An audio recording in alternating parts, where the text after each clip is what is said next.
Hey guys, what is going on? A fascinating day today. Rassie has unveiled a paired back Springbok squad. He went through a hell of a lot of different players, but he settled on a tighter squad to face the Wallabies.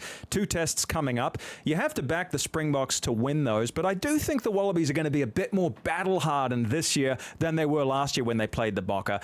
Even if they lose 3-0 to the Lions, which is looking pretty probable, they're going to be pretty tight and their combinations are going to be firing.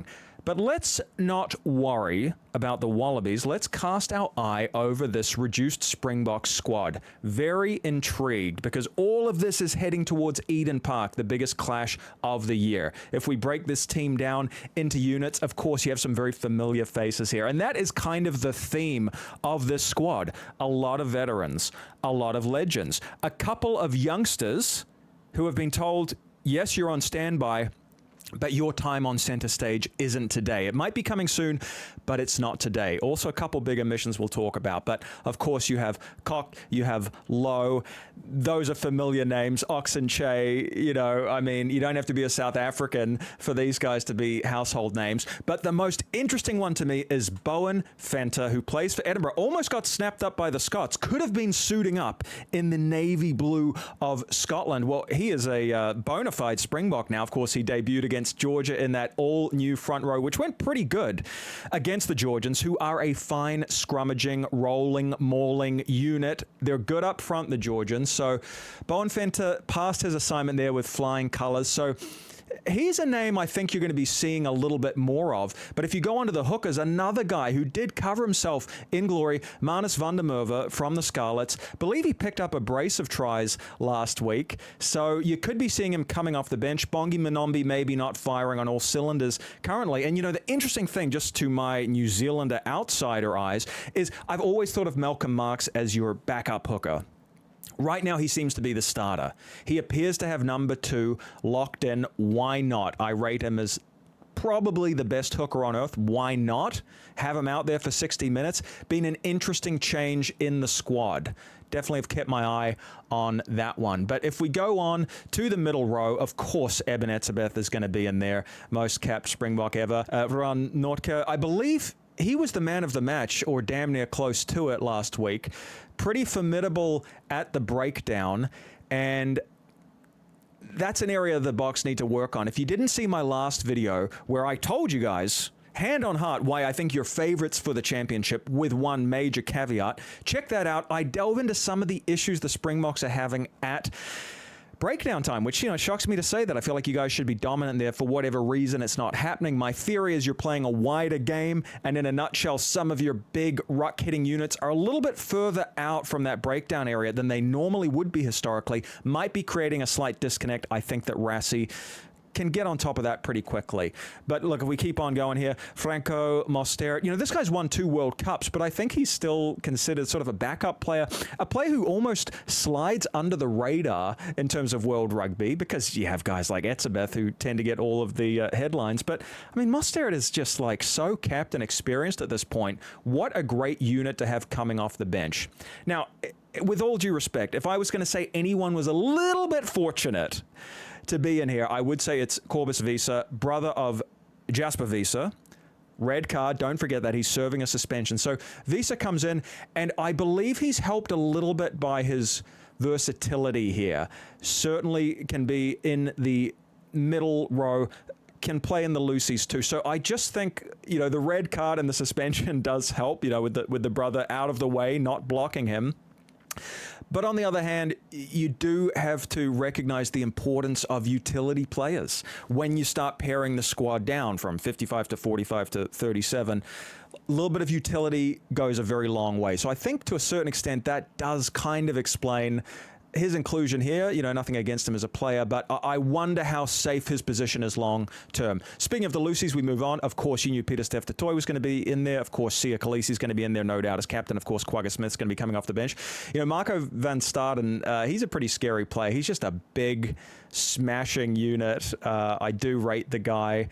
I wouldn't be surprised if he's coming off the bench against the All Blacks, but I guess time will tell. We got to see how these guys go against the Aussies. If they make short work of the Aussies, you're probably just going to roll on with the match day 23 that goes out against Australia.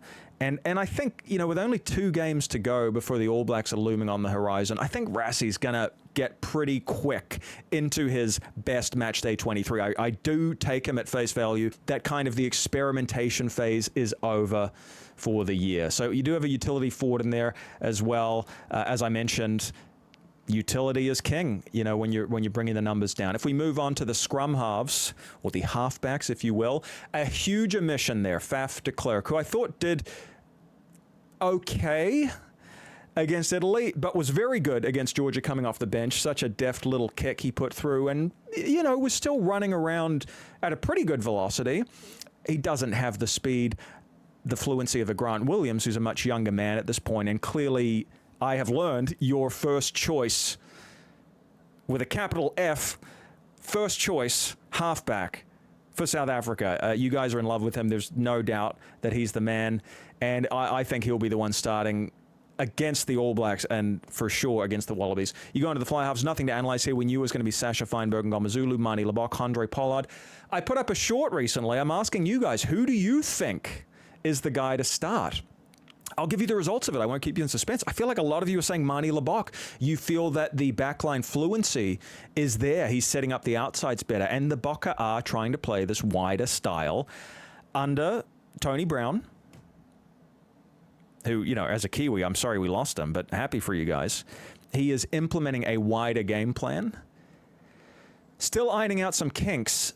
But if that's the way you're going, where you're trying to move the ball into space, not just bowl over people as you are wont to do and as you can do better than anyone when you're playing at your best, Libbok might just be the guy. And in that case, I don't think you put Sacha Feinberg and Ngomazulu on the bench. I don't really see how you go past Andre Pollard. If it's a tight game, if the weather's wet, he is the goal-kicking machine you want to bring off the pine. Mani Libbok is probably the most expressive, wide-ranging player out of these 3. So it's not a like for like between him and Sacha, but I just feel you have, 2 slightly younger players there who are a little bit more running versus the game management, kicking number 10 in that classical mold of a Pollard. So I say you pick one of those first 2 and have Pollard on the bench. That's the way I imagine it going, where Pollard's going to be the insurance policy. All signs are pointing to Libbok starting, but let me know what you guys think in the comments. This is an ongoing debate. This is not sorted. Moving on, the name that jumped out to me, Ethan Hooker from the Sharks.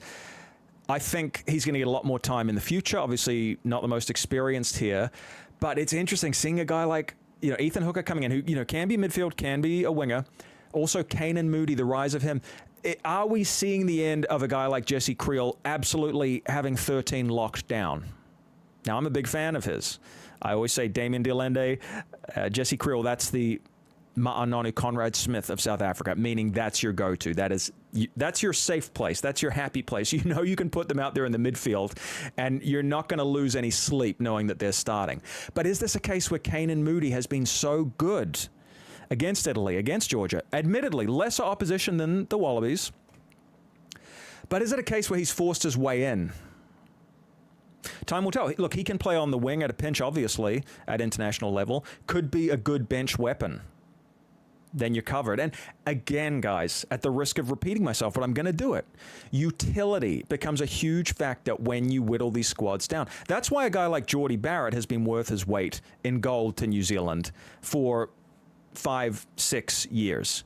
Because he's now a midfielder, used to play fullback, you could put him on the wing. Hell, he played a game at 10 in a Rugby World Cup.